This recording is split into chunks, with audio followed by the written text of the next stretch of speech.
बच्चों नमस्कार। कैसे हैं आप लोग? आई होप आप लोग बेहतरीन होंगे। प्यारे बच्चों, आज के इस क्लास में हम लोग आप सभी को बताने वाले हैं क्लास 8 मैथ का प्रश्नावली जो आपका 8.2 है। इसके अंतर्गत मैं आप लोगों को क्या करूंगा, क्वेश्चन नंबर 7 को बताऊंगा, जो कि आप लोग यहाँ पर देख सकते हैं। उससे पहले मैं आप लोग को कुछ इन्फॉर्मेशन दे दूं कि इससे पहले वाला जितना भी आपका क्वेश्चन था, क्वेश्चन नंबर 1, 2, 3, 4, 5, 6 सारा कुछ करवा दिया हूँ। 8.1 को भी पढ़ा दिया हूँ। ठीक है, तो आप लोग उस सबको पढ़ लीजिएगा। और जो बच्चे नए हैं, ठीक है ना, वो क्या करेंगे, ऐप को डाउनलोड कर लेंगे। यदि आप लोग क्लास 8 का कोर्स लेना चाहते हैं, ऑनलाइन अच्छे तरीके से पढ़ाई करना चाहते हैं, तो आप लोग क्या कीजिए, ऐप डाउनलोड कर लीजिए, जो कि डिस्क्रिप्शन में दिया गया है। वहां से ऐप डाउनलोड करके आप लोग क्लास 8 का कोर्स ले लीजिए। उसके बाद घर बैठे आप लोग अच्छे तरीका से क्लास 8 का तैयारी कीजिए। ओके, आइए अब हम लोग क्वेश्चन नंबर 7 को क्या करते हैं, सॉल्व करते हैं। ठीक है, क्वेश्चन नंबर 7 आप लोग पहले पढ़िए। पहले कुछ भी चीज़ बनाने से पहले क्वेश्चन को 2-3 बार पढ़िएगा, तो आपको क्वेश्चन आसान लगने लगेगा। ठीक है, चलिए क्वेश्चन कहता है, राखी को 250 रुपये मूल्य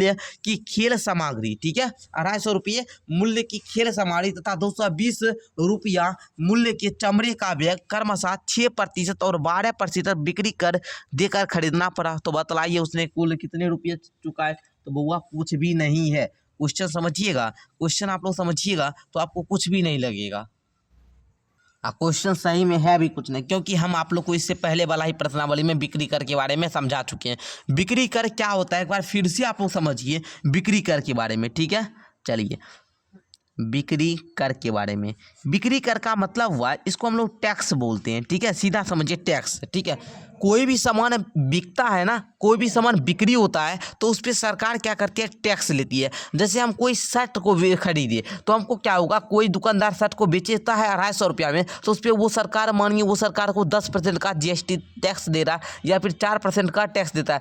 टैक्स बहुत प्रकार के होते हैं, वो आप लोग सोशल साइंस में समझिएगा। लेकिन टैक्स जो होता है वो कोई भी सामान बेचने पर सरकार को देना पड़ता है। ठीक है, जैसे ये पेन बेच रहा है ना कोई दुकानदार 8 रुपया में, तो उसको इसका 1%, 2% या कुछ पैसा में, है ना, 50 पैसा कुछ टैक्स देना पड़ता है सरकार को। ठीक है ना, वही वो आपका बिक्री कर। कोई भी सामान बेचिए, उस पर जो कर दे रहे हैं उसी को बिक्री कर बोलते हैं। या कौन कौन लेता है, तो ये सरकार लेती है। ठीक है, चलिए अब हम लोग क्या करते हैं, क्वेश्चन समझते हैं। देखिए यहाँ पर बोल रहा था कि राखी को 250 रुपया मूल्य वाले खेल का सामग्री पर 6% का क्या देना पड़ता है, टैक्स देना पड़ता है। मतलब 250 का 6% निकालिएगा तो आप लोग ये जीरो से ये जीरो काट देंगे। 5 दूनी के 10, 25 25 और 2 एकम 2, 2 तिया 6, मतलब 5 तिया 15 रुपया वह क्या देती है, टैक्स देती है। 15 रुपया क्या देती है, टैक्स देती है। अगर हम बोले वो मतलब कि खेल सामग्री का मूल्य कितना होगा, खेल का मूल्य कितना होगा, खेल सामग्री का मूल्य हो जाएगा सर,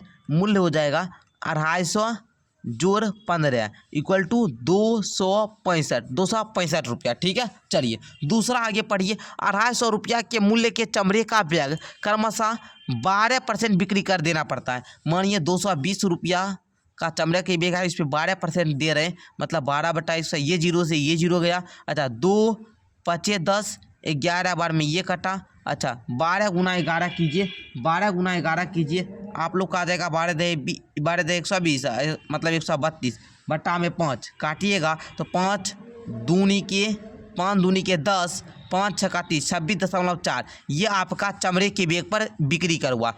ठीक है, ये टैक्स इसका आया, ये टैक्स आया खेल के मूल्य पर। अब आप लोग क्या कीजिए, ये 26.4 जो आया इस 220 में जोड़ दीजिए।